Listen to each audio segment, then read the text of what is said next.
साथ आस्था कौशिक और आप देख रहे हैं महाबहस। मिल्कीपुर उपचुनाव को लेकर आज बम्पर वोटिंग हुई है। लोगों ने पूरे उत्साह के साथ वोटिंग की है। अयोध्या की मिल्कीपुर विधानसभा सीट पर उपचुनाव को लेकर सियासी माहौल गर्म है। आज उपचुनाव के लिए बम्पर वोटिंग हुई। बूथों पर भी लोगों की भारी भीड़ नजर आई।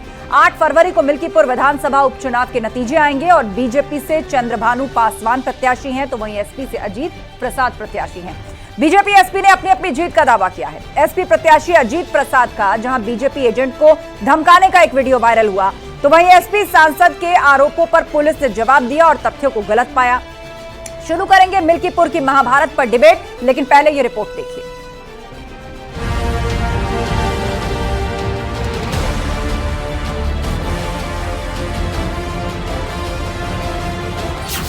मिल्कीपुर में बम्पर मतदान, किसकी जीत हुई आसान?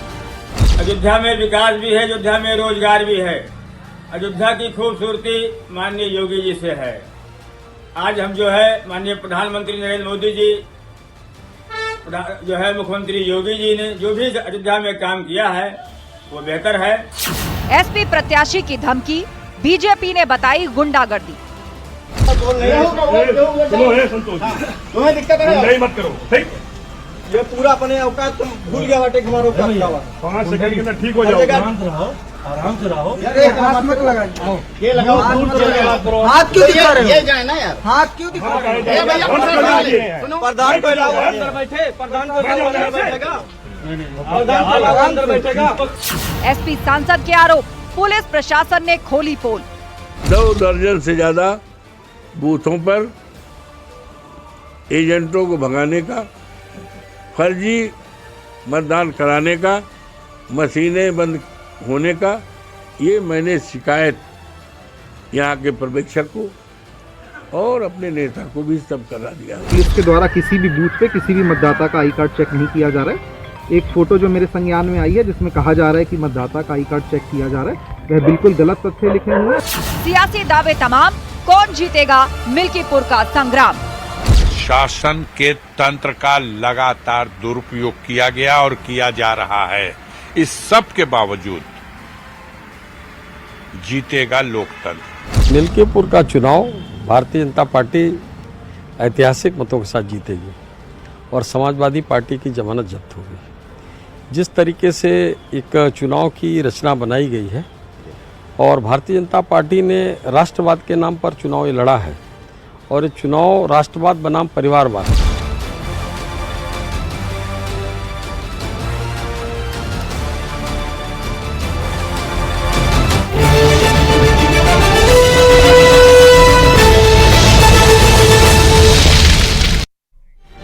और अब देखते हैं महाबहस में वो सवाल जिन पर फोकस रहेगी आज की डिबेट। तो पहला सवाल, मिल्कीपुर में मतदान किस ओर रहा रुझान? 2022 के विधानसभा चुनाव से ज्यादा वोटिंग उपचुनाव के अंदर हुई है, ऐसा कम ही देखने को मिलता है। सवाल नंबर 2, ईवीएम में बंद वोट 8 फरवरी को किसको चोट? जनता ने अपना फैसला सुना दिया है। बीजेपी और एसपी दोनों की तरफ से जीत के बड़े बड़े दावे हैं। अब 8 फरवरी को क्या नतीजा सामने आएगा, इस पर सबकी निगाहें। मिल्कीपुर का जनादेश, किसको क्या संदेश? इसी के इर्द गिर्द आज की महाबहस करेंगे और चर्चा के लिए हमारे साथ गेस्ट पैनल भी जुड़ चुका है। हमारे साथ राजेश चौधरी जी हैं, भाजपा प्रवक्ता, अनुराग भदौरिया जी हैं, सपा प्रवक्ता, प्रोफेसर हिलाल नकवी जी हैं, कांग्रेस के स्पोक्सपर्सन, जैनेन्द्र प्रताप सिंह जी जुड़ गए हमारे साथ, सुभाषपा के प्रवक्ता, और विजय उपाध्याय जी, वरिष्ठ पत्रकार। आप सभी मेहमानों का बहुत बहुत स्वागत है इस शो पर। तो शुरुआत सबसे पहले अनुराग जी आपसे कर रहे हैं। 2022 में जब विधानसभा चुनाव हुआ था मिल्कीपुर सीट पर, तो 60% से कुछ ज्यादा वोटिंग हुई थी। आमतौर पर कम ही देखने को मिलता है कि उपचुनाव में उससे ज्यादा वोटिंग हो। 65% से ज्यादा मतदान, इसे आप किस तरह देख रहे हैं?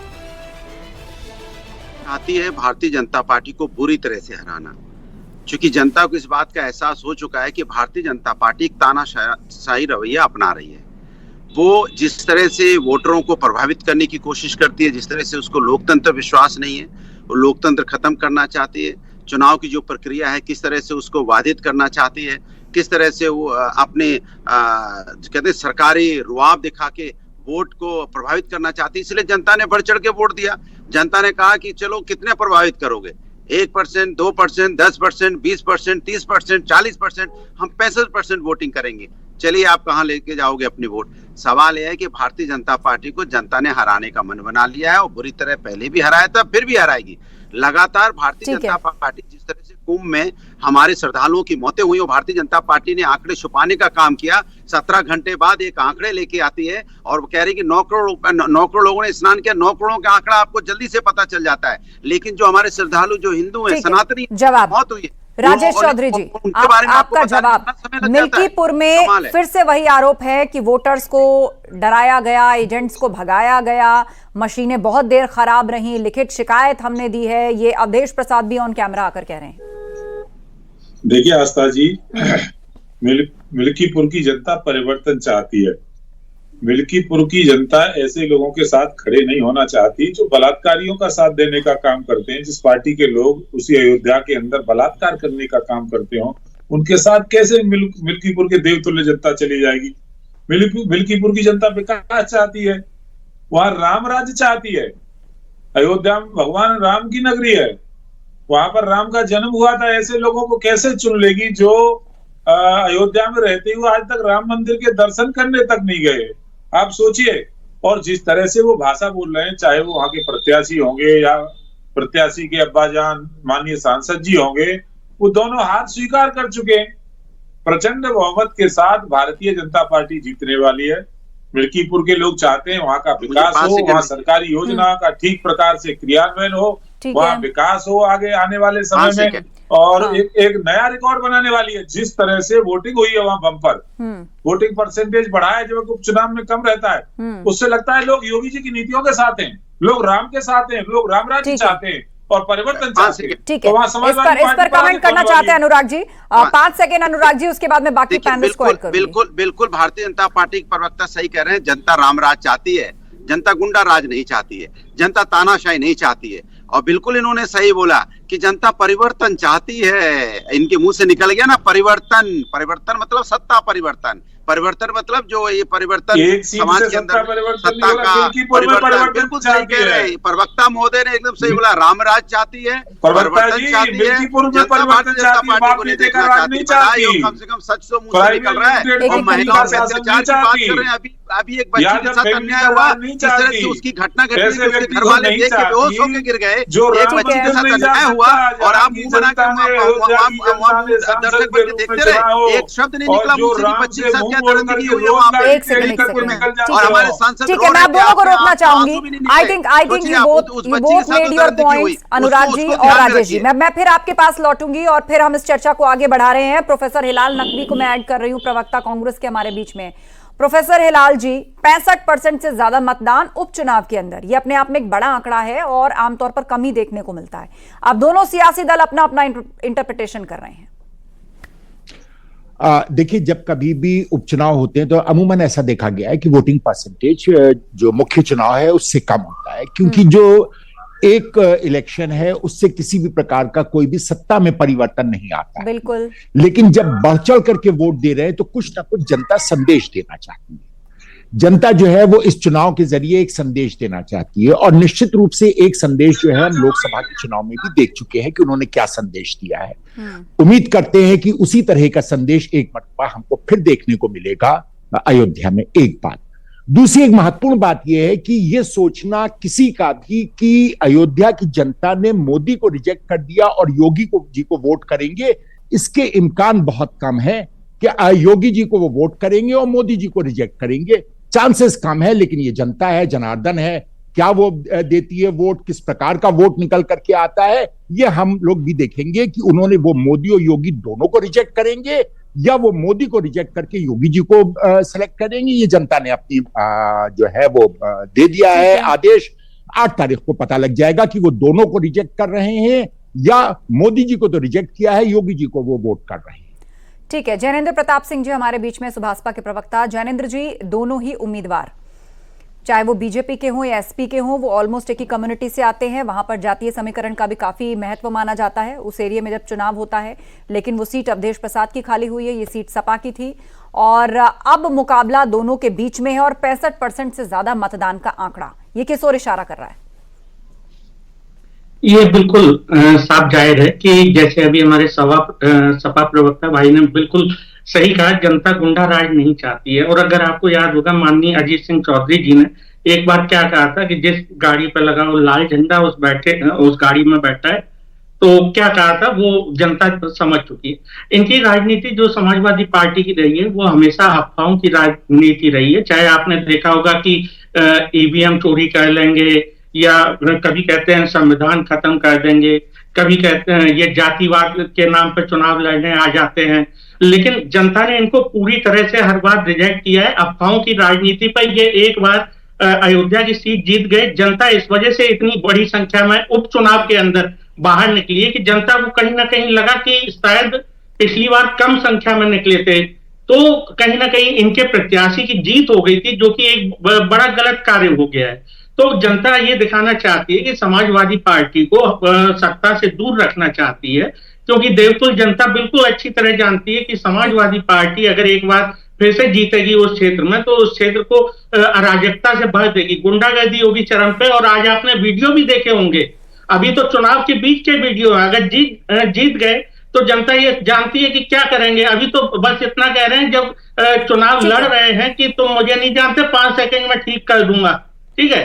तो अब वीडियो चल रहे हैं बाकायदा सोशल मीडिया पे। ठीक है, विजय उपाध्याय जी हमारे बीच में, वरिष्ठ पत्रकार। विजय जी, ये बात तो तय है कि जनता संदेश देना चाहती है, और लोकसभा चुनाव में ये सीट जो समाजवादी पार्टी ने जीती, उसके बाद बहुत सारे सवाल उठे थे कि इतना काम करने के बाद राम मंदिर बन गया, वहां एयरपोर्ट बन गया, जगह का विकास हो गया, आगे बहुत कुछ काम होने हैं, वहां से भाजपा हार गई। लेकिन अब 60% से बढ़कर आंकड़ा यहां 65% हो जाता है। लेकिन सियासत है, बीजेपी हो या सपा, वो दोनों इसे अपने अपने पक्ष में मानेंगे। देखिए, दोनों को अपने पक्ष में मानना चाहिए। बहुत कांटे की लड़ाई है मिल्कीपुर में, और दोनों पक्ष ने पिछले 7-8 महीने बहुत पसीना बहाया है, बड़ी मेहनत की है, घर घर तक जाके दस्तक दी है। सपा के लोगों ने भी तमाम पीडीए चौपाल की है, वहां पे बीजेपी ने भी काफी मेहनत की है। और जिस तरीके से इतनी मेहनत हुई, मुझे लगता है जनता को प्रोत्साहित करके इन लोगों ने ही ज्यादा वोट डलवाए हैं। दोनों के अपने बूथ वर्कर बहुत उन्होंने मेहनत की है। लेकिन जो मिल्कीपुर की जनता ने भी जिस तरीके से दिखाया है उत्साह, ये अपने आप में एक नया रिकॉर्ड है कि जब आप बाई इलेक्शन में 65% से अधिक पोलिंग होती है, तो निश्चित तौर पे ये माना जाना चाहिए कि उत्तर प्रदेश के इतिहास में एक नई बात है। और अयोध्या से जुड़ी हुई सीट होने के कारण तो इसका एक राष्ट्रीय महत्व भी है कि मिल्कीपुर में 65% से ज्यादा लोगों ने वोट डाले हैं। आमतौर पर बाई इलेक्शन में लोग कम वोट डालते हैं और ये मानते हैं कि भाई ये चुनाव बस तो किसी तरह निपटा देना है, क्योंकि ये जनरल चुनाव है नहीं, इस पे कोई ज्यादा इम्पैक्ट पड़ने वाला नहीं है। लेकिन दोनों दरअसल ये इस सीट पर वैचारिक लड़ाई हो रही है, सपा और बीजेपी की, दोनों की विचारधारा की लड़ाई है। यही मैसेज देने की कोशिश की गई है। जब अयोध्या फैजाबाद लोकसभा सीट बीजेपी हारी थी, तो इंडिया अलायंस ने यही कहा था कि अयोध्या में बीजेपी और आरएसएस की विचारधारा हार गई। अब बीजेपी अपनी विचारधारा को उसी अयोध्या में जिताने की कोशिश कर रही है, और समाजवादी पार्टी, और इसीलिए सबकी नजर इस चुनाव पर बहुत ज्यादा टिकी हुई थी। सभी जानना चाह रहे हैं कि मिल्कीपुर की जनता ने आखिर फैसला क्या सुनाया, लेकिन उसके लिए 8 तारीख का इंतजार करना होगा। अनुराग जी, आज बहुत सारे आरोप आप लोग भी लगा रहे हैं, जाहिर सी बात है सत्ता दल पे, जो हमेशा से लगाते हैं कि हमारे वोटर को नहीं निकलने दिया गया, धांधली हुई। वही आरोप भाजपा भी लगा रही है। आपके जो प्रत्याशी हैं अजीत प्रसाद, वो बीजेपी एजेंट को धमका रहे हैं, उसका वीडियो वायरल हुआ है, वो कह रहे हैं 5 सेकंड में बता दूंगा। आप कह रहे हैं कि हमारे एजेंट को धमकाया गया। ये आरोप तो दोनों तरफ से हैं।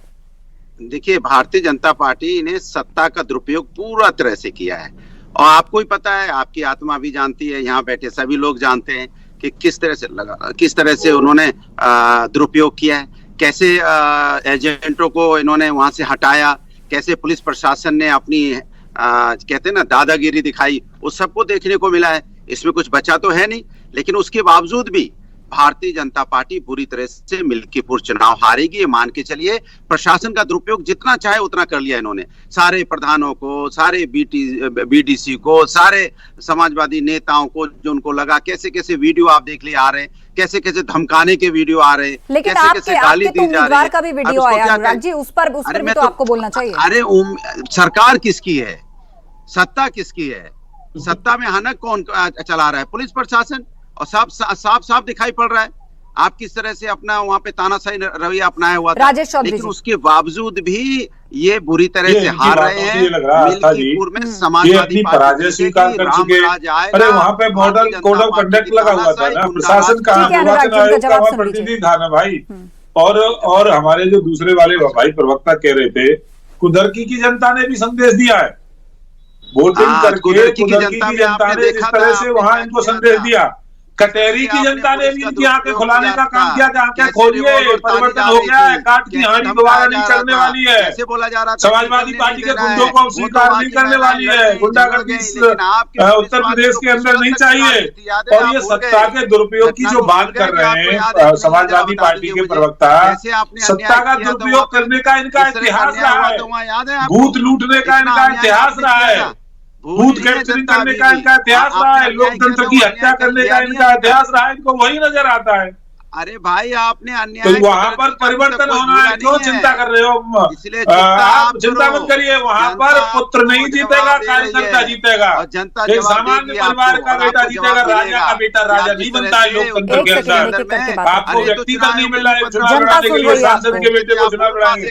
हमारे यहाँ सामान्य कार्यकर्ता को चुनाव लड़ाया जा रहा है, अन्याय कर रहे थे तभी तो सस्पेंड हुए थे ना सामान्य कार्यकर्ता और धमकाने का काम क्या कर रहे हैं? कौन कर रहे हैं? समाजवादी पार्टी के प्रवक्ता हुए थे उपचुनाव में, हमारे बूथ अन्याय कर रहे थे तभी तो पुलिस वाले सस्पेंड हुए थे ना। अरे एक एक करके बोलिए छोड़िए अनुराग जी, अनइंटरप्टेड आपने बात रखी, अब उनका जवाब भी तो आने दीजिए ना। चुनाव जीतना इसलिए लोकतंत्र का अपमान करते हो, लोकतंत्र का हनन करते हो। वही तो आरोप वो आप पर लगा रहे हैं और आप वही आरोप उन पर लगा रहे हैं। लोकतंत्र की हत्या आप इस बात का जवाब नहीं दे रहे कि आपके भी तो उम्मीदवार का एक वीडियो वायरल हुआ है जिसमें वो कह रहे हैं कि 5 सेकंड में ठीक हो जाओगे, पुलिस वाले को धमकी, बीजेपी एजेंट को धमकी। कर रहे हो? अरे ये जवाब दे रहे थे, कोई तो धमकाने के अलावा कोई दूसरा नहीं रहता क्या उस विधानसभा में? जरा बताएंगे जनता ये जानती है। आप दोनों शांत होइए, आप दोनों शांत होइए। नहीं अनुराग जी और राजेश जी, आप दोनों शांत होइए और अपने अपने वक्त पर आप अपनी अपनी बात रखेंगे। 10 सेकंड खत्म करिए राजेश जी, उसके बाद अनुराग जी। रोकना था ना तुम भी यार, अब चलो अब यहाँ देखिए ये जिस तरह से धमका रहे हैं कार्यकर्ताओं को, जिस तरह से गुंडागर्दी कर रहे हैं, उससे लगता है हताश है, निराश है, पराजय मान चुके हैं, अपनी पराजय इनकी होगी और प्रचंड बहुमत के साथ हमारा कार्यकर्ता जीतेगा, नेता का पुत्र नहीं। राजा के पेट से राजा पैदा नहीं होता है, ईवीएम से विधायक बनता है। इनको प्रत्याशी नहीं मिला, कोई कार्यकर्ता नहीं मिला। % पोलिंग हुई है, जनता ने कहा कितना % कब्जा करोगे? समाजवादी पार्टी को नष्ट नाबूद करने के लिए हुई है, करोगे समाजवादी पार्टी के परिवार को नष्ट नाबूद करने के लिए हुई है, राजशाही को समाप्त करने के लिए हुई है, बेईमानी के खिलाफ हुई है, राम राज्य की स्थापना के लिए हुई है। अनुराग जी आपको अलग से बोलने के लिए समय नहीं चाहिए, करोगे तो 75% नहीं, अलग से बोलने का समय नहीं चाहिए कि आपको अनुराग जी, बढ़ाती जाएगी। आप लगातार दूसरे पैनलिस्ट के पीछे बोल रहे हैं। अरे हम भी बोलूंगा, इनको आईना दिखा रहे हैं। ठीक है, आपको अलग से वक्त मिलेगा ना, आप अच्छे से चमका लीजिए इस आईने को। अपनी हैसियत को देखिए, 5 सेकंड खत्म करिए राजेश। डर के मारे पुलिस की आड़ में छुपते हो, प्रशासन का दुरुपयोग करते हो, कहते हो हैसियत देखिए। कटेरी में क्या हुआ? हार से कैसे परेशान हो? देखा नहीं देखा? पहले कुंभ में आप इस तरह की बहस से क्या लाभ? जनता ने अपना फैसला तो सुना दिया है मिल्कीपुर को लेकर, आप दोनों शांत हो जाइए। आप आरोप प्रत्यारोप और इस तरह की बहस का कोई मायने नहीं है, क्योंकि जनता अपना फैसला लॉक कर चुकी है। यहाँ से आगे की बात अब हो रही है। जैनेन्द्र जी, नहीं आप दोनों शांत होइए, शांत होइए अनुराग जी और राजेश जी। जैनेन्द्र जी, आज दिन भर जब से वोट पड़ने शुरू हुए, दोनों ही पक्षों की तरफ से आरोप प्रत्यारोप आते रहे। वो कह रहे हैं हमारे एजेंट को धमका रहे हैं, वो कह रहे हैं हमारे एजेंट को धमका रहे हैं। और अजीत प्रसाद तो ये भी कह रहे हैं वहां से सांसद कि मैंने कंप्लेन की है इसकी, कि वहां पर कई घंटे जो है वो ईवीएम खराब रही, उसको सुनने वाला कोई नहीं था, बहुत सारे लोगों को आने नहीं दिया जा रहा, गड़बड़ झाला चल रहा है यहाँ पर। नहीं, आस्था जी मैंने पहले ही बताया कि ये एक माहौल बनाते हैं चुनाव से पहले कि अपनी हार का ठीकरा कैसे फोड़ा जाए। मैंने बताया ना कि कभी ये संविधान खत्म कर देंगे, इस तरह का माहौल बनाते हैं, कभी बताते हैं कि ईवीएम हैक कर ली जाती है, इस तरह का माहौल बनाते हैं। आज के दिन इन्होंने माहौल बनाया कि ईवीएम खराब हो गई या ईवीएम में धीरे काउंटिंग हो रही है। तो मैंने पहले ही कहा कि अफवाहों के बाजार से एक बार आप चुनाव में ज्यादा सीटें ले आए, लेकिन बार बार काट की हांडी नहीं चढ़ती है। दूसरी चीज मैं बता दूं कि निष्पक्ष चुनाव हो रहे हैं, जनता निडर होकर वोट कर रही है। इस वजह से समाजवादी पार्टी के प्रवक्ता और समाजवादी पार्टी के नेता डरे हुए हैं। तो डरने, क्योंकि मैं एक चीज बता दूं, समाजवादी पार्टी के नेताओं में, समाजवादी पार्टी के जो हमारे प्रवक्ता भाई हैं, इनमें इतनी हताशा और निराशा है निष्पक्ष चुनावों को देख के कि आज ये देखिए, आज जो मुद्दा है डिबेट का, वो मुद्दा चुनाव का है, लेकिन अभी कुंभ पे जा रहे हैं। तो इन्हें पता है कि 8 तारीख को जो काउंटिंग होगी तो नहीं है। सही कह रहे हो, अनुराग जी, आप लगातार हर पैनल के पीछे बोल रहे हैं, क्या हुआ, हर पैनल के पीछे बोल रहे हैं लगातार। मुख्यमंत्री जी का बयान आ चुका है, छोटी घटना है, सही कह रहे हो, कर रही है कुंभ के ऊपर। सही कह रहे हो, 9 करोड़ लोग, अभी तक 39 करोड़ लोग आ चुके हैं और छोटी मोटी घटना है, उसमें क्या करोगे आप? मैंने नहीं कहा छोटी मोटी घटना है, तो आप कह रहे हैं, समाजवादी पार्टी के लोग कह रहे हैं, वो लोग कह रहे हैं जिन्होंने राम छोटी मोटी घटना बता रहे हो आप, तो यही कहते हो ना छोटी मोटी घटना है, तो छोटी मोटी घटना बता रहे हो कि छोटी मोटी घटना होगी। कह रहे तुम पे कहाँ चले गए, सनातनी और आप तो कह रहे तुम पे कहाँ चले गए, अरे थोड़ी शर्म करो। ठीक है, प्रोफेसर हिलाल नकवी जी, प्रोफेसर हिलाल नकवी जी, अनुराग जी और जयेंद्र जी, आप दोनों की बात पूरी हो गई है, आप दोनों अब शांत रहेंगे। प्रोफेसर हिलाल नकवी जी, एक सेकेंड, लोकसभा चुनाव में ये सीटें इंडिया गठबंधन के खाते में गई, सपा और कांग्रेस का गठबंधन, ये जो सीट थी वो उसके खाते में गई। लेकिन अब उसके बाद बहुत सारे सवाल उठे, कहा जा रहा है कि लोकसभा चुनाव में जब सवाल उठा कि अयोध्या के अंदर भाजपा हार गई, तो उसके बाद बीजेपी ने यहाँ काफी ग्राउंड वर्क किया है और बहुत सोच समझ के, लोग कह भले ही रहे हैं कि नए उम्मीदवार को, नए चेहरे को आगे किया गया है, बहुत सोच समझ के टिकट दिया गया है। तो ग्राउंड वर्क, उम्मीदवार, जातीय समीकरण, बहुत सारे मुद्दे वहां के जो हैं उनको उठाया गया है। तो बीजेपी इस आधार पर कह रही है कि अब मिल्कीपुर, जो पहले संविधान बचाओ आप लोग करते थे, कि वो भ्रम टूट गया है, अब मिल्कीपुर अपना असली फैसला सुनाएगा। जी, आपने इतने सब बताया, उसके अंदर एक चीज छूट कट गया कि मेरी आवाज आ रही हो तो जरा मेरा फोन कनेक्ट कर दो। भारतीय जनता पार्टी का माइक्रो मैनेजमेंट आप भूल गए।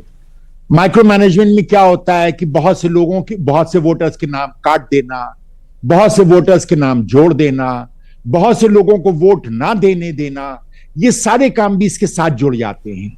तो ये सारे काम भी भारतीय जनता पार्टी ने किए हैं और इसी का जवाब देने के लिए वहां की जनता इतनी जोरों से निकल करके आई है कि उन्होंने कहा कि आप कितने नए नाम जोड़ोगे, कितने लोगों के नाम काटोगे, कितना आप जो है लोगों को वोट नहीं देने दोगे। तो ये 65% का मतदान जो है ये इसी को दर्शाता है कि वहां की जनता को, जो भारतीय जनता पार्टी का ये जो माइक्रो मैनेजमेंट कहलाता है, इसके बारे में वो जानते थे और इसी वजह से वो निकल करके आया, वोट किया। रही बात वहां मेहनत करने की, तो इंडिया गठबंधन के प्रत्याशी जो समाजवादी पार्टी के हैं, उन्होंने भी वहां पर जम के मेहनत की है, एक एक बूथ को मैनेज किया है और वहां इस बात को अश्योर किया है कि उनका वोटर निकल करके आए। और जो Bharatiya Janata party micro management के नाम पर जो इलेक्टोरल जो वोटर्स हैं उनके साथ जिस तरह से छेड़छाड़ की जाती है, जिस तरह से वहां के ऊपर लोगों के नाम काटे जाते हैं, जिस तरह से वोट नहीं देने दिया जाता है और जिस तरह से वो नए लोगों के नाम जोड़ देते हैं, ऐसे लोगों के नाम जोड़ देते हैं कि एक ही एड्रेस पे 1700 लोग निकल आते हैं,